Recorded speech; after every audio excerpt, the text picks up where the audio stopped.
Hey darlings, today I want to talk about more insecurities brought up from polyamory. I feel like this is just life. But someday I'm hoping to heal all these silly little things. So before I met my partners, Ronnie and Five, quite a few months back, they had told me about how one day they stopped, looked at each other, and said, "Do you feel like someone is missing?" And that prompted them to look into polyamory. And they dove in, read all the books, and started looking for people to date. And Ronnie found someone, decently quickly, and it took Five a while to find me, because unfortunately it's generally harder for men than it is for women when it comes to polyamory. And it seemed like, at least when I came into the picture, that the connection they had was still pretty good, but just wasn't like rock solid. And that polyamory and all those shifts had maybe shaken things up a little bit. And they said, "Oh yeah, we're like friends, best friends who sleep together." Because they have kids, they've gone through just a lot of really hard stuff. And so that's kind of just forged them into just this, this unit. But yeah, just not, like I said, rock solid. And as time has gone on, it seemed like they got really, more comfortable with that idea of how it had shifted, that they'd kind of thought like, "Oh yeah, this is it," but then hadn't really realized and really let it sink in. And so they did. But then it seemed to shift again, where it suddenly seemed to get a lot stronger, to get rock solid. And it's been interesting for me because I realized that my preferred style of polyamory is to have someone who's kind of like my main person.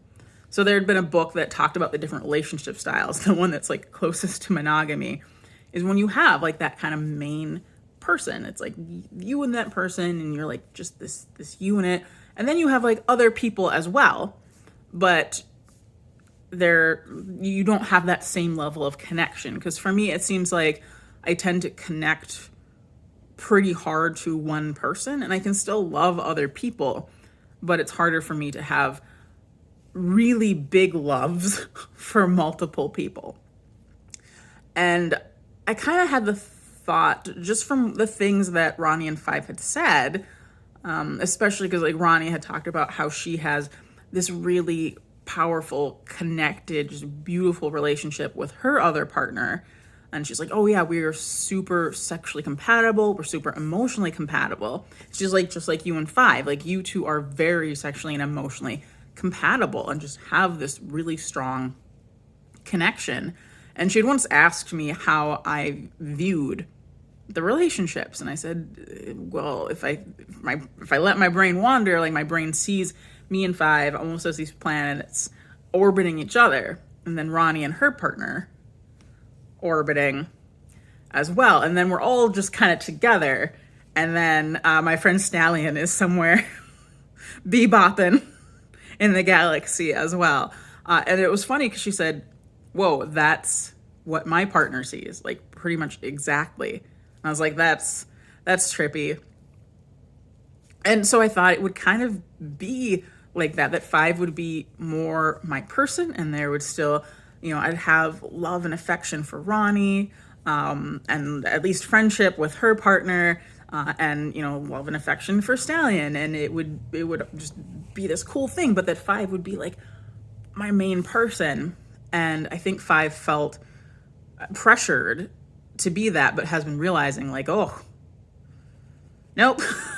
Because the things with Ronnie and Five have really just, they've transformed and become just super rock solid.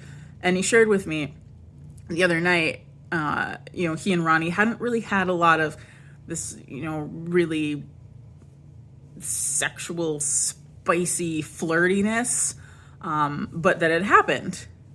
And I was thinking, okay, like that's back. Because yeah, he had said that it hadn't happened for months.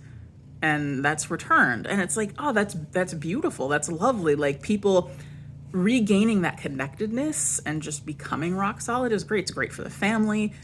It's great for everyone, but it's really kicked up the fear in my head that's thinking, okay, if things weren't as rock solid before and now they are, if they weren't before and that's why they were thinking we need another person, but now they are more rock solid, why would they need or want another person? Because I've always been pushed to the sidelines. So in every relationship I've been in, the people have chosen someone else or something else over me, or they've been really mean. And when I was a kid, I was, ignored, I was pushed to the sidelines, I was, the last one picked, and I just felt very not important and not really worth a lot. And, I like myself, but it was just always really confusing because I didn't feel like other people felt that way. And so it's hard not to think, like, what's wrong with me then? Like, why am I not the person who's been chosen? And so it's easy to think, well, obviously that's going to happen again. Because who would? If there's been a pattern of that, why would somebody choose me? And so I've been really working on trying to question that belief and I've been trying to just pick it apart, I guess. So it was interesting today, Ronnie messaged me, while I'm in the midst of just feeling all this fear and sadness. And she was saying, like, oh, I really appreciate you making the bed every morning and, cleaning, because it helps me, because it can be so easy to say, it's just a mess, why bother? But if somebody else is, actively trying to keep things clean, then it's easier for everyone. And I'm an appreciation junkie, so that made me feel so good. It made me feel, more wanted and like a contributing member of the family. And both of them have been so supportive and just kind and there. And so these fears are not super valid. Like, I don't think, sorry, there's someone snow blowing and it like tipped over and they made a very loud noise and I'm just staring at them like, oh, that guy's mad. Sorry. Whoa, where was I? Oh, yeah, like I don't think they'll ever get to a point where they're like, get out. But I could really see it being that they're just super solid and they're not going to really like crave me or want me that much. Because if you've spent 12, 13 years forging something beautiful with someone and then you really heal that and connect, like why? But it's not a fun feeling. It's not a fun feeling at all. But I know I just need to keep questioning this and trying to have faith that it will work out. And even if that does happen, where they're just like, yeah, we don't really want you that much. Like, we just love each other. And Ronnie just really loves her partner. I know I can be strong, kind of on my own a little bit. And that's the thing I've been trying to work on. But I also have not been eating as healthily and hadn't been doing my self-care stuff and hadn't been writing. Writing, narrating, all that stuff is, that's a part of my soul. And it's like I was neglecting it. I feel like I kind of lost myself, just not being the productive person that I used to be. So this morning I did my full morning routine and that felt really good.